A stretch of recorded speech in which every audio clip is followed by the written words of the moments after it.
Bonjour à tous les élèves de 4e du collège ISO, j'espère que vous êtes tous en grande forme, que vous vivez très bien le fait d'être confinés dans vos appartements. Donc aujourd'hui nous allons travailler un petit peu autour de notre chapitre d'histoire, travail que vous avez commencé chez vous. Donc nous retournons dans le passé, comme vous pouvez le voir avec ce tableau, nous allons au 19e siècle. Alors 19e siècle, vous allez voir, c'est un siècle de profonds bouleversements en Europe. Là, lorsqu'on observe ce paysage qui nous représente la campagne anglaise, on peut observer en arrière-plan la ville de Manchester.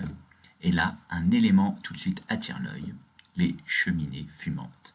Car oui, le 19e siècle, c'est le siècle de l'usine, c'est le siècle du charbon, c'est le siècle de l'industrie.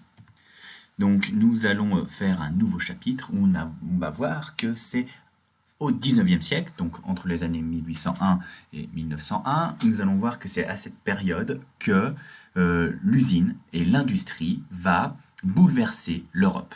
On va avoir une nouvelle manière de travailler qui va entraîner une transformation profonde de la société, des transformations que nous vivons encore aujourd'hui quotidiennement. Car avant le 19e siècle, on a un système de production, une manière de travailler qui est pour la fabrication d'objets basée sur l'artisanat. Donc on fabrique en petite quantité dans des lieux dispersés qui parfois sont ensuite regroupés par des commerçants et on fabrique surtout avec des outils et des machines plutôt simples. D'accord ? Donc on parle d'artisanat. Mais au 19e siècle, on va changer notre manière de travailler. On va regrouper les travailleurs, on va produire notamment grâce à des nouvelles techniques, grâce à des machines, et on va produire en bien plus grande quantité. Donc ce passage d'un système artisanal à un système industriel, on l'appelle l'industrialisation. Et donc ça va vraiment se développer au 19e siècle en Europe. Alors, tout d'abord, la première question que vous avez dû vous poser et auquel vous avez travaillé chez vous, c'est quelle est cette nouvelle manière de travailler? Qu'est-ce que l'industrie au XIXe siècle?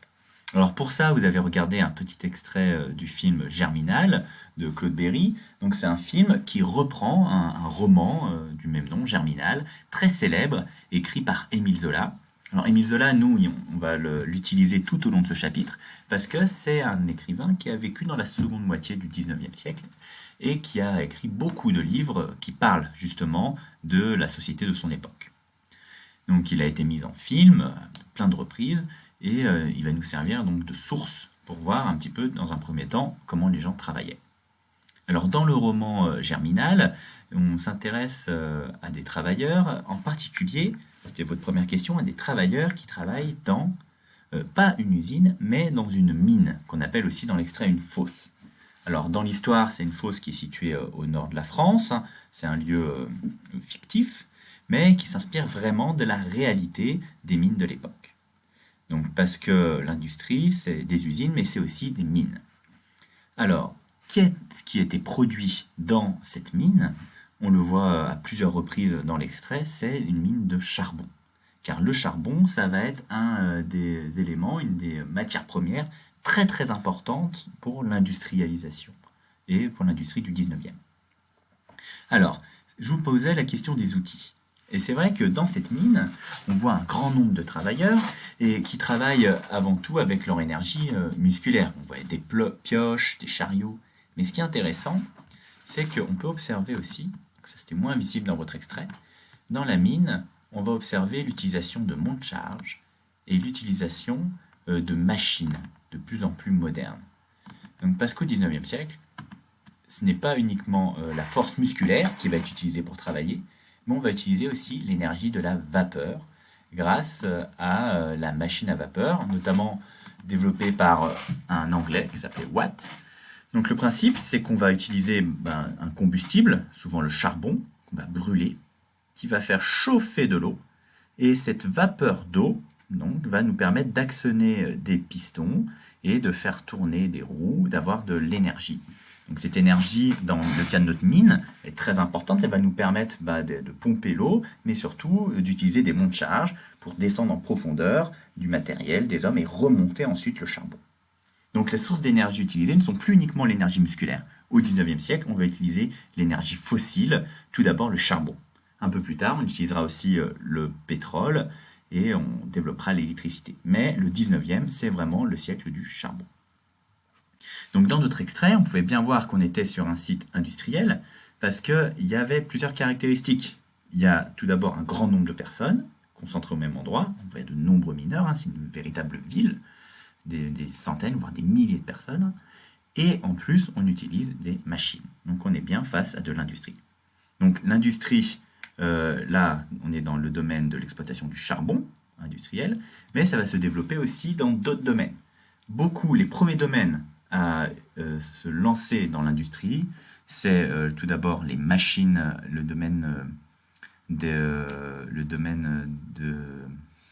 tout ce qui est autour des vêtements, du tissage, du textile, d'accord? Donc ça c'est tout d'abord en Angleterre, là donc on est à Manchester, les fameuses usines qu'on voyait au début, eh ben, ce sont des usines de tissus, et donc là on va utiliser l'énergie de la machine à vapeur pour faire fonctionner des machines soit à démêler le coton, soit à tisser, d'accord? Donc toujours grâce à la machine à vapeur de Watt. Et on va également utiliser l'énergie de la machine à vapeur dans le domaine de la production de métaux, là, notamment d'acier. Donc c'est le métal, le tissu et les mines. Ça va être des domaines où on va, dans un premier temps, concentrer beaucoup de personnes, utiliser des machines pour produire en grande quantité. Et donc produire en grande quantité, ça va permettre d'enrichir ceux qui produisent, enfin ceux qui possèdent les moyens de production, et également de baisser les prix de ce que l'on produit. Donc, une nouvelle organisation du travail, de nouvelles techniques, de nouvelles machines autour de la machine à vapeur, une nouvelle source d'énergie, le charbon, et une augmentation de la production. C'est ça l'industrie. Cependant, il faut faire attention, ce passage à l'industrialisation se fait progressivement, on verra ça très bientôt. Ça commence surtout au Royaume-Uni et après va se diffuser dans d'autres pays d'Europe. Et la majorité de la population ne va pas tout de suite travailler dans l'industrie. La majorité de la population va continuer à travailler dans le domaine de l'agriculture au 19e siècle.